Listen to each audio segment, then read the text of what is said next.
High, আরেকটা mini ব্লগে আপনাদের সকলকে স্বাগত। আশা করি সকলে ভালো আছেন। ঘড়িতে তখন রাত 11:35। টোডোকে খাইয়ে দাইয়ে মামুনি পাপার কাছে রেখে আমরা সব বন্ধুরা মিলে বেরিয়ে পড়েছিলাম। চলুন যেতে যেতে গল্প করা যাক। পাভেল মানে আমার বরমশের জন্মদিন বলে কথা, একটু স্পেশাল না হলে হয়? বাড়ি থেকে ওই 10 থেকে ঠিক 15 মিনিটের দূরত্ব। Victoria. Happy birthday dear Pavel. আগে তুমি খাও, আগে নিজে তো জন্মেছো।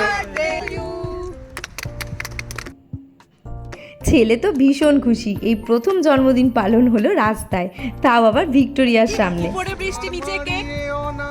বৃষ্টির জন্য ভিক্টোরিয়া। রাতের ভিক্টোরিয়া দেখতে সেদিন দারুণ লাগছিল। ভাই দেখ, আমাদের এরকম মস্তি তো চলতেই থাকবে। সেখান থেকে গেলাম চা খেতে, দেন বাড়ি। চলুন ভিডিওটা এখানেই শেষ করছি, দেখা হচ্ছে খুব শিগগিরই পরের একটা ব্লগে।